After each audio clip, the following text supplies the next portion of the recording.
जय श्री ओम नमः सिद्धेभ्यः वन्दे सर्वसिद्धे नमोमलमणोममङ्गलं भक्ते वोच्छामि समये पावुड विलोसुत केवले फलितं विलोसुत केवले फलितं विलोसुत केवले मैं वंदना करूने शिव को पधारे जो सिद्ध है अतुल अव्यय सौख्य धारे भाई वही समय सार सुनो सुनाता जो भद्र बाहु श्रुत केवली ने कहा था जो भद्र बाहु श्रुत केवली ने कहा था जो भद्र बाहु श्रुत केवली ने कहा था।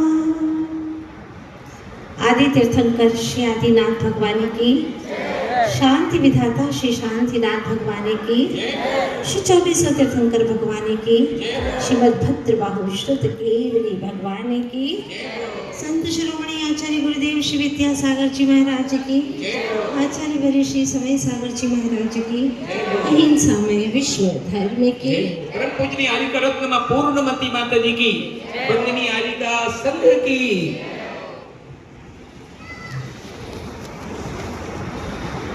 भव्य आत्मा, कभी आपने अपने बारे में सोचा हो कि हमें क्या होना था और हम क्या हो रहे हैं, हमें क्या करना था और हम क्या क्या कर रहे हैं, क्या विचार करना था और क्या विचार करें, क्या जानना था और क्या जान रहे हैं, क्या देखना था और अब क्या देख रहे हैं, ये क्या हो गया हमें। मैं क्यों अपने आप को बदल नहीं पा रहा हूँ, दुनिया को बदलने की बात सोचता हूँ लेकिन खुद को बदल नहीं पा रहा। आचार्य भगवान कहते हैं कि प्रतिमा बनने की क्षमता रखने वाला एक सुंदर पाषाण चटनी बांटने का पत्थर बन करके रह जाए तो ये पाषाण की, ये पत्थर की दुर्भाग्यता ही है, ये उसका दुर्भाग्य ही है जो मात्र चटनी बांटने का पत्थर बन करके रह गया। कहाँ तो प्रतिमा बन सकता था।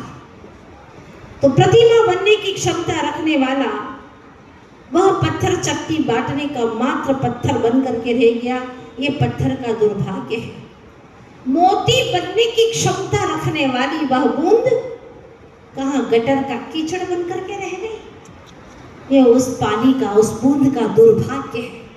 अगर वह स्वाति नक्षत्र का काल होता और सीप में जा गिरती तो बसरा मोती बन जाती, बेशकीमती मोती बन जाती, लेकिन मोती न बन पाए, गटर का कीचड़ बन गई, वो पानी का दुर्भाग्य। बात समझ में आती है, लेकिन आचार्य भगवान जब हमारी बात कहते हैं तो हमें समझ में नहीं आती कि कहाँ परमात्मा होने की क्षमता रखने वाला है इंसान, हे आत्म तू क्या हो गया है, मात्र किसी की माँ बन करके रह गया, किसी का पिता बन करके रह गया, किसी की चाची, मामी, मामा, चाचा, बस यही बन करके रह गया, कोई करोड़पति बन करके रह गया। अरे परमात्मा बनने की क्षमता है तेरी, अगर ये क्षमता का उद्घाटन किया होता तो कब का परमात्मा बन गया होता, ये संसार से पार हो गया होता, अनंत सुख का संवेदन कर रहा होता, अपने ज्योतिर्पुंज आत्मा का दर्शन कर रहा होता, लेकिन वो नहीं कर पाया। दुर्भाग्य है। आखिर हम अपनी क्षमता का क्यों सदुपयोग नहीं कर पाए, क्या हो गया हमें, हम कौन से काम में लगे हुए हैं, ऐसा कौन सा जरूरी अनिवार्य काम था जिसको अनंत काल से किए जा रहे हैं। कर्तव्य जो अहम कर्तव्य था उसे छोड़ करके कौन से ऐसे कर्तव्य हैं जिसको किए जा रहे हैं, जिसके बिना चलता ही नहीं, ऐसे कौन से काम हैं। सारे काम के बिना चल सकता है, हम कोई काम प्रत्येक समय करते ही नहीं हैं। क्या प्रत्येक समय खाते हैं, क्या प्रत्येक समय पीते हैं, प्रत्येक समय सोते हैं, प्रत्येक समय बोल रहे हैं, क्या नहीं। कोई कार्य ऐसा नहीं जो आप प्रत्येक समय करते हो। सिर्फ एक ही है वह कार्य जानन और देखन का, जो अनंत काल से अभी तक रुका ही नहीं। तो क्यों नहीं जाना तूने, क्यों नहीं देखा तूने? जिसको देखना था, जो देखन हारा था उसको देखा नहीं, जो जानन हारा था उसे तो जाना ही नहीं। क्यों नहीं देखा जाना? तो ये जीव कहता है क्या करें, हम तो देखना जानना चाहते थे, लेकिन हमारे कर्म का ऐसा ही हो गया था। किसके ऊपर डाल दिया? कर्म के ऊपर। हमारे कर्म ही ऐसे खोटे। कई लोगों को अगर कोई कहे कि कैसा समय चल रहा है तुम्हारा, क्यों ऐसा हो रहा है, क्या करूं, मेरे कर्म ही ऐसे हैं, मैं चाहता थोड़ी ना हूं कि ऐसा करूं, लेकिन मेरे कर्म ही खोटे हैं। किसके ऊपर डाल दिया? भाई कर्म खोटे नहीं है, तेरे विचार खोटे, तेरे भाव खोटे। कर्म क्या चीज है? तूने भाव खोटे किए तो कर्म तेरे खोटे बने। कर्म को तूने ही तो बुलाया है, निमंत्रण तूने ही तो दिया है। अपने चेतन ग्रह में घोर अंधेरा मिथ्यात्व का कर दिया, घटाटोप मिथ्यात्व का तमस कर दिया तूने, और अपने आत्मा के तीनों द्वार खोल दिए, मन का, वचन का, काया का, तीनों द्वार खोल दिए और लिख दिया सबसे आगे, आइए आपका स्वागत है। जो अनंत गुणों का गोदाम था, जो अनंत गुण की तिजोरी थी, उसको खुला छोड़ दिया। अब देखिएगा, घर में घटाटोप अंधकार, घर का मालिक घर पे भी नहीं, बाहर लिख दिया आइए स्वागत है, तिजोरी खुली है। ऐसी स्थिति में कर्म चोर क्यों नहीं आएंगे? प्रत्येक समय कर्म चोर आ रहे हैं। महत्वपूर्ण बात यह है कि जहां कर्म आ रहे हैं वो भी दिखाई नहीं दे रहा है, और जो आ रहे हैं कर्म वो भी दिखाई नहीं दे रहे हैं। दिखाई क्या दे रहा है? इन दोनों का आत्मा के भाव और जो कर्म है, इससे जो तीसरी दशा उत्पन्न हो रही है जिसे हम नो कर्म कहते हैं, वो दिखाई दे रहा है। शरीर सबको दिखाई दे रहा है, देह सबको दिखाई दे रहा है, लेकिन ये देह हमें ऐसा क्यों मिला? सबका अलग अलग यह देह क्यों है? सबकी शक्ल भिन्न भिन्न क्यों है? सबकी अकल भिन्न भिन्न क्यों है? बोलने वाला एक ही है, सुनने वाले सब है, लेकिन सबको अलग अलग समझ में क्यों आ रहा है? ये भिन्न भिन्नता क्यों है? कर्म की वजह से वो कर्म दिखाई नहीं देते। वो कर्म इतने सूक्ष्म है कि हमारे आंखों के पकड़ के बाहर है, समझ रहे हैं। तो क्या करें, कैसे इन कर्मों को पकड़े?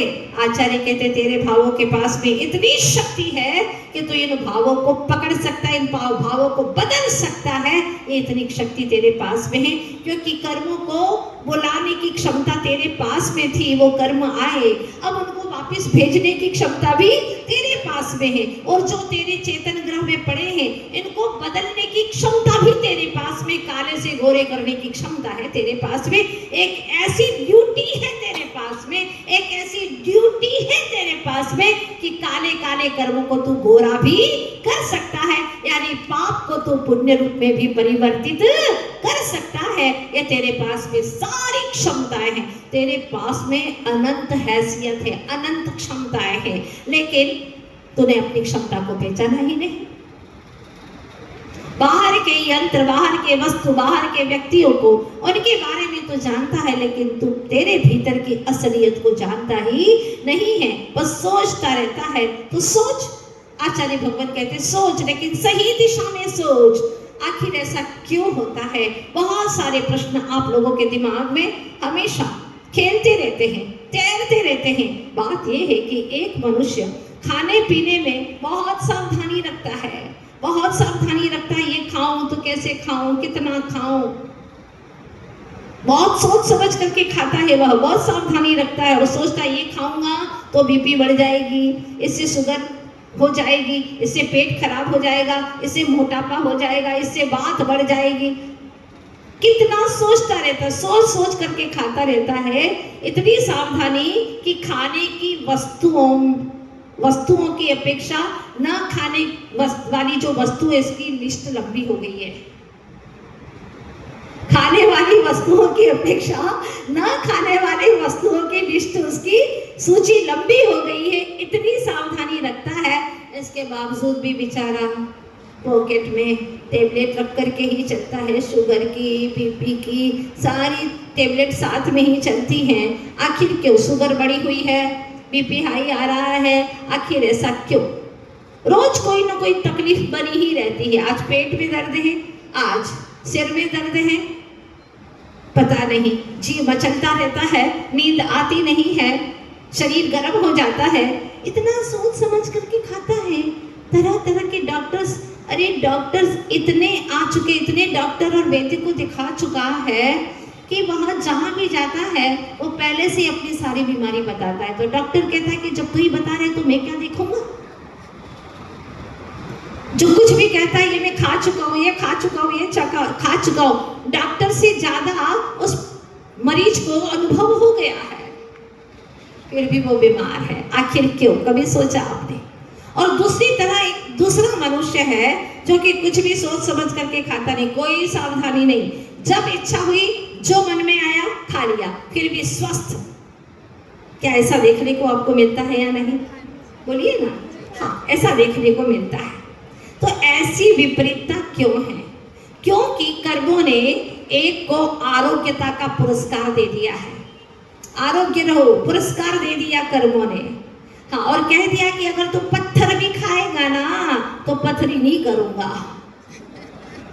पत्थर भी खा ले, पथरी नहीं होने वाली है, बस मैं तुझे क्षमता देती हूँ, वरदान है मेरा, जा, पथरी नहीं होने दूंगी। और दूसरे को कुदरत ने, कर्मों ने कह दिया है तुझे मैं एक पल शांति से जीने नहीं दूंगी, ध्यान रखना।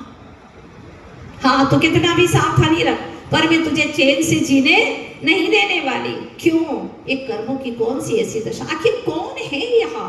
और ये सभी लोग एहसास करते हैं पर देख नहीं पाते कि आखिर ऐसी कौन सी शक्ति है, केरी सी ऐसी शक्ति कौन सी है। कर्म कांड में नेमीचंद्र महाराज कहते हैं केरी सी शक्ति, ऐसी कौन सी ऐसी शक्ति है? वो है ऐसी भाव कर्मों की शक्ति है जिसने द्रव्य कर्मों का अनुबंधन कर लिया, और वह द्रव्य कर्म के परमाणु जब उदय में आते हैं तो ऐसी ही दशा होती है। कई बच्चे लोग आते हैं कि इतनी मेहनत कर ली, 4 साल हो गए सीए में निकल नहीं पा रहे, और मेरे साथ में पढ़ने वाला ढकोर क्षमता पहली बार में ही वो निकल गया सीए में। आखिर क्यों ऐसा? पढ़ा लिखा, अनुभवी, उचित साधन है उसके पास में, सारी चीजें हैं, इसके बावजूद भी ऐसा क्यों हो रहा है? सारे आयामों के साथ में सोच समझ करके मुहूर्त शोधन करके व्यापार शुरू करता है। मुहूर्त देखा, अच्छे से अच्छा मुहूर्त देख लिया, विजयादशमी का विजय तो हासिल होगी ही होगी, लेकिन इसके बावजूद भी बंटा ढाल जो पूंजी लगाई थी सारी खत्म हो गई, कुछ भी हासिल नहीं हो रहा है, रो रहा है। एक के बाद में दूसरा व्यापार बदल दिया, लेकिन फिर भी कुछ लाभ नहीं हो रहा है।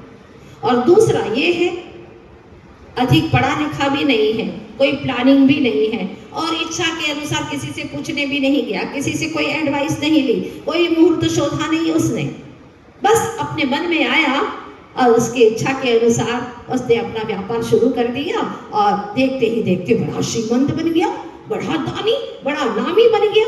मानो कर्मों ने, कुदरत ने उसे कह दिया है मैं तुझे संपत्ति धनाढ्य बनने का उपहार देना चाहती हूँ, हर परिस्थिति को मैं अनुकूल बना दूंगी, चिंता मत करना, मैं हूं ना, बस।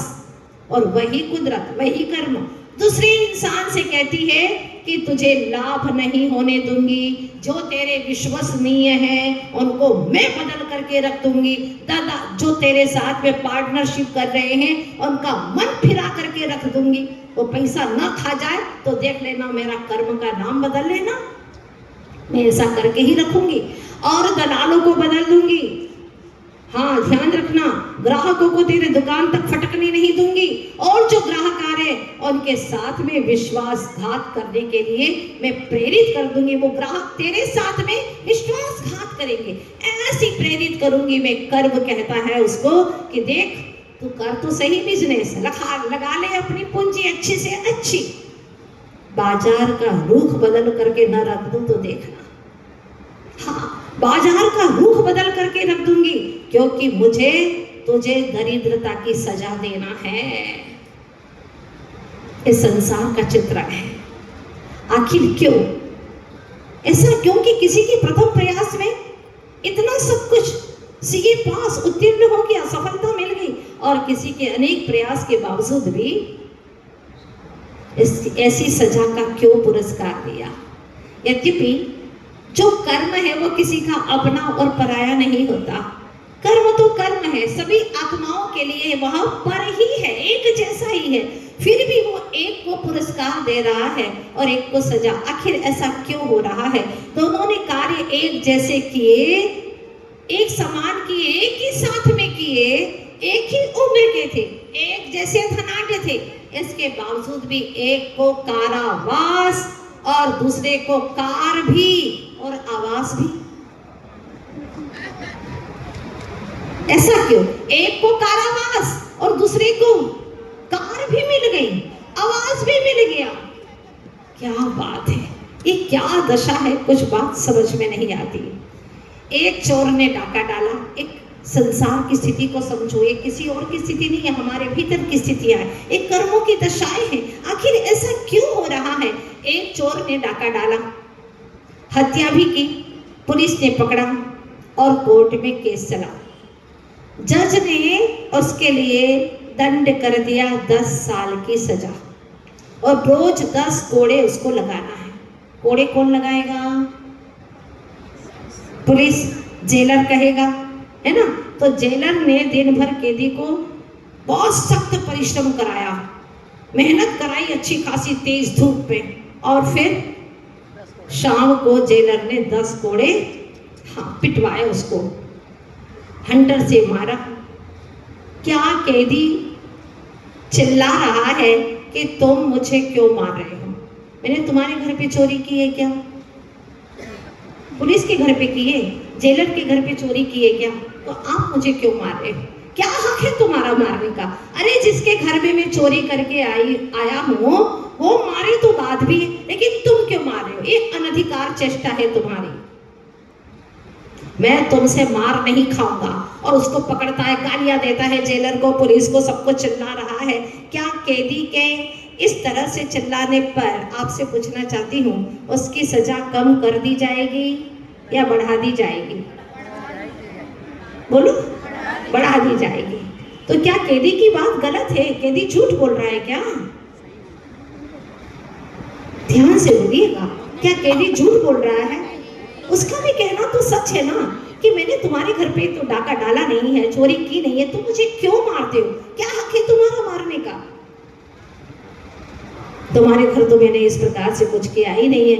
वो दंड का विरोध भी करे तो पूछना चाहती हूँ कि सजा में वृद्धि होगी या कमी? भाई जो जेलर कर रहा है वो तो जज के आदेश को मान रहा है, अपनी इच्छा से मार रहा है क्या? बिल्कुल नहीं। या जो पुलिस मार रही है वो अपनी इच्छा से मार रही है क्या? बिल्कुल नहीं। तो ठीक है, ये दंड देना अच्छी बात नहीं है, तो केंद्र सरकार में ऐसा प्रस्ताव पारित हो जाए कि सारे कोर्ट, जेल, सजाएं, ये सब बंद कर देना चाहिए। बोलो, राजी हैं आप लोग? नहीं है ना? क्यों? क्योंकि ऐसा होगा तो पूरे देश के अंदर अराजकता, अनैतिकता फैल जाएगी, अनर्थ हो जाएगा। मन माफिक जो जैसा है वैसा ही कुकर्म करने लग जाएगा। तो ये ठीक नहीं है। जितने कोर्ट निष्क्रिय हो जाएंगे उतनी अराजकता फैल जाएगी। और आज ये स्थिति देखने में आ रही है। जितने निष्पक्ष न्याय समाप्त होते चले जा रहे हैं, जितने ही यहाँ पर निष्क्रियता बढ़ती चली जा रही है, उतने ही अनैतिकता बढ़ती चली जा रही है, अराजकता बढ़ती चली जा रही है। तो जैसे देश की व्यवस्था वैसे ही विश्व की भी एक व्यवस्था है। अब विश्व की व्यवस्था की ओर हम ध्यान दें। जो हमारे ग्रंथराज कहते हैं, कर्म सिद्धांत कहता है। क्या कहता है कर्म कांड? क्या कहता है समयसार ग्रंथराज? वो ये कहता है कि न्यायालय यानी कर्म सत्ता, न्यायालय का मतलब है कर्म सत्ता। जैसे भाव किए हैं उसके अनुसार तुमको दंड मिलेगा। और वह दंड की व्यवस्था कौन करेगा? जेलर करेगा। वो जेलर जो है वह आपको नो कर्म के रूप में मिला है। कोई गाली दे रहा है तो उसका दोष नहीं है, ये तो न्यायालय का ऐसा ही आदेश है। मतलब तुमने ऐसे ही भाव कर्म किए हैं, वैसा द्रव्य कर्म का 8 कर्मों का वैसा ही उदय हुआ है, तो उदय के अनुसार नो कर्म अपनी व्यवस्था कर रहा है। अब आप गिड़गिड़ाओगे नो कर्मों के ऊपर कि तू मुझे गाली क्यों दे रहा है, तो ऐसा है तो वैसा है, ऐसा करने से तुम्हारा कर्म और बढ़ेगा, तुम्हारी सजा और बढ़ेगी। ध्यान रखना, जितना तुम जेलर को पुलिस को लाते मारोगे गालियां दोगे उतने ही तुम्हारी सजा बढ़ने वाली है। लेकिन देखो पार्श्वनाथ भगवान की ओर, पार्श्वनाथ प्रभु, सुपार्श्वनाथ प्रभु, गज कुमार स्वामी, सुकौशल स्वामी, सुकुमार स्वामी, ओ वो पासु मणि भगवंत, कैसे कैसे उपसर्ग आए उनके ऊपर। 5 पांडव, शरीर जल रहा है, शरीर को जला रहे, गजकुमार स्वामी के ऊपर जलती सिगड़ी रख दी। ओहो, लेकिन वो ध्यान में लीन है, बाहर से शरीर जल रहा है, भीतर से भावों की विशुद्धि से कर्म जल रहे हैं। क्या भीतर की समता, ओहो धन्य है प्रभु, क्या समता उनके अंदर। शरीर की ओर नहीं देख रहे हैं, क्योंकि शरीर का जलना ये पूर्वकृत कर्मों के अनुसार है, पर कर्मों का जलाना ये मेरे वर्तमान भावों के अनुसार है। क्या बात है, कर्मों को जलाना ये मेरे भावों के ऊपर डिपेंड करता है। मैं अपने भावों को संभाल लूं, और जब कर्म ही जल जाएंगे तो शरीर जल जाए तो मुझे क्या लेना। ना रहे बांस ना बजे बांसुरी, जब बांस ही खत्म कर दूंगा तो बांसुरी कहां से बजेगी। इतनी समता धारण करी कि 8 ही कर्म नष्ट हो गए सुकौशल स्वामी के। अब तुम्हारी हर परिस्थिति में आपको ध्यान देना है, क्योंकि हम सिर्फ यहाँ स्वाध्याय ही नहीं कर रहे हैं समय सार का, हम अपने परिणामों का भी अध्ययन कर रहे हैं कि हमारी जिंदगी में ऐसा होता है, तो ऐसी स्थिति में हम क्या करेंगे। और ये जो शासन है ना कर्म का, वह मात्र मनुष्य पर ही है ऐसा नहीं, यह एकेंद्रीय से लगा करके 14वें गुण स्थान तक सबके ऊपर कर्म का शासन चल रहा है।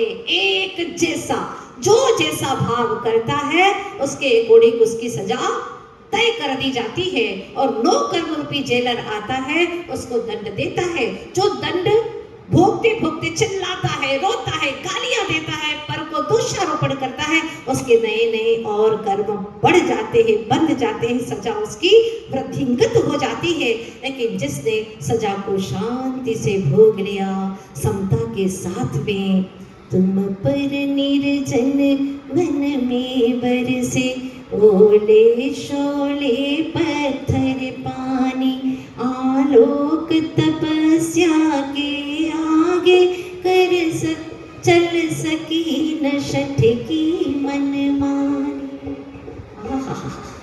ओम तीर्थंकर प्रभु पार्श्वनाथ जो हम सबके प्रियंकर, उनके ऊपर ऐसे ऐसे घोर उपसर्ग, कमठ पत्थर बरसा रहा है, अग्नि बरसा रहा है, ओले शोले पत्थर पानी मूसलाधार बरसा रहा है।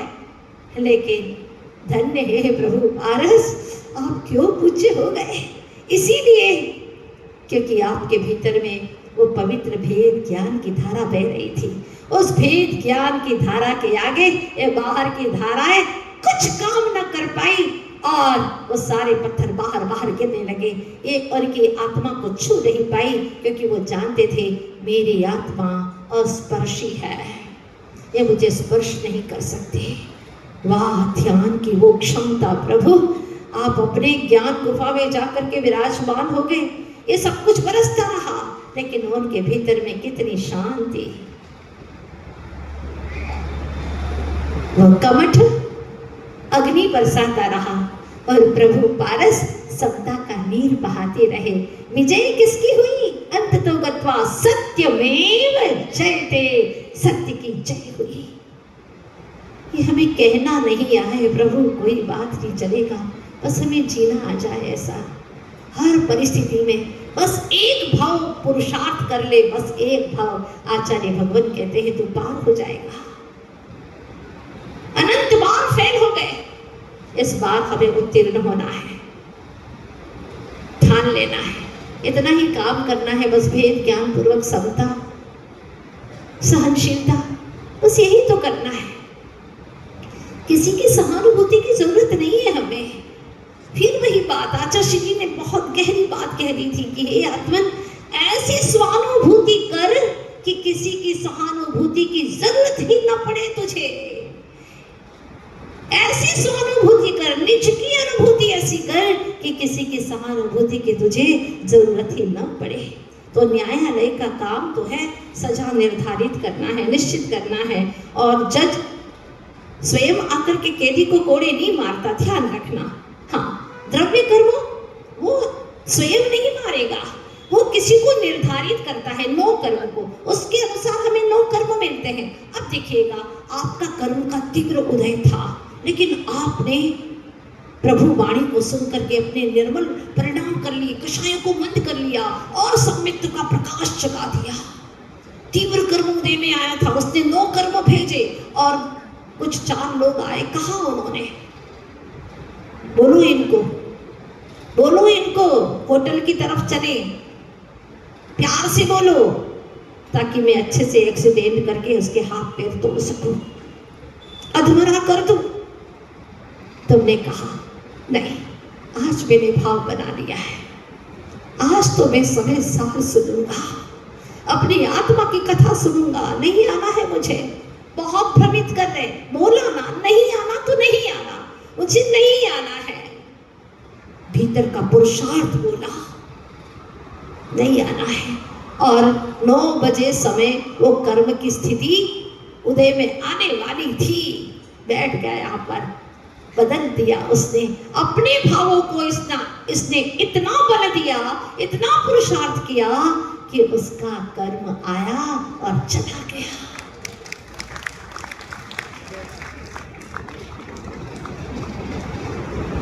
थोड़े से रूप में आ गया याकी, यहाँ बैठा था और बैठा तो एक मच्छर ने आकर के तेजी से काट लिया। कोई बात नहीं, इतना बड़ा एक्सीडेंट एक मच्छर के काटने में ही निकल गया। घबराना मत, कैसी भी परिस्थिति आए, ये तेरे ही कर्मों की दशा है। पूर्व की है तुम्हारी कमाई, जिस फल में तुमने ये स्थिति पाई। अब सोचने से क्या दुख दूर होगा, ये दुख तो तुम्हारा बना ही रहेगा, सदा के लिए, सदा के लिए। हंसाता करम जब सताने लगे, सही रूप अपना दिखाने लगे, तब तुम स्वयं में समाना जिया। सुख शांति दाता ये चेतन ही है, तुम्हारे लिए, तुम्हारे। कुंद कुंद महाराज कह रहे कि अगर तुझे कोई सता रहा है तो तूने भी पहले किसी को सताया होगा। अब उसके प्रति सकारात्मक विचार फैला। कई लोग आज कभी किसी मैसेज के माध्यम से, मोबाइल के माध्यम से, किसी न किसी रूप में कुछ लिख करके, कुछ बोल करके किसी की आत्मा को पीड़ित करते रहते हैं। अपने जीवन में किसी को सुख न दे सको तो कुछ बोल करके, अन्यथा बोल करके भी, मानो उसने गलती की भी है तो भी उसके जले पर नमक छिड़कने मत जाओ, मत जाओ, मत कर्म बांधो, तुम्हें भोगना पड़ेगा। सोच लेना, किसी को दुखी मत करो, मत सताओ। पहले सताया था, आज तुम भी सताए जा रहे हो। असाता कर्म जब सताने लगे, सही रूप अपना दिखाने लगे। जब अपना सही रूप दिखाते हैं तब क्या करोगे? एक ही उपाय है कि तुम अपने आप में लीन हो जाना। कर्म सत्ता रूपी न्यायाधीश के सारे कर्मचारी जेलर है ना। कर्मचारी कौन है? जेलर है, लोग कर्म है, वो दुख नहीं दे रहे हैं। कर्म सत्ता न्यायाधीश का ऑर्डर ऑर्डर ऑर्डर मानना पड़ेगा, अगर नहीं माने तो उसको भी दंड होगा। हाँ, मान लो कोई आकर के तुम्हारा दुख मिटाना चाह रहा है, खूब भाव कर रहा है, बेईमानी तो तुमने की है, दूसरे की मान लो जमीन हड़प ली है और वो तुम्हारा साथ दे रहा है, नहीं वो जमीन तुम्हारी ही हो जाए, तुम्हारी ही हो जाए, तो वो तुम्हारी गलती का सपोर्ट ही कर रहा है, वो भी दंड का भागी बनेगा, ध्यान रखना। इसलिए गलत में किसी का सपोर्ट करना नहीं, और अगर कोई अच्छा कार्य कर रहा है तो उसके दिल को सताना नहीं। जीवन को सीधा साधा बिल्कुल अच्छे से चलाओ, स्ट्रेट वे है भाई, क्यों गलियों में तुम टेढ़े मेढ़े होकर के चल रहे हो। याद रखो, समय शिखर की टेढ़ी मेढ़ी शॉर्टकट के चक्कर में लोग घुस जाते थे, और कई बार लोग ऐसे भटक गए कि 24-24 घंटे तक ठिकाना ही नहीं मिला, और कई लोग तो आज तक लौट करके आ ही नहीं पाए। इसलिए स्ट्रेट वे, सीधे सीधे रास्ते पर चलो, और वह रास्ता है कुंद महाराज का।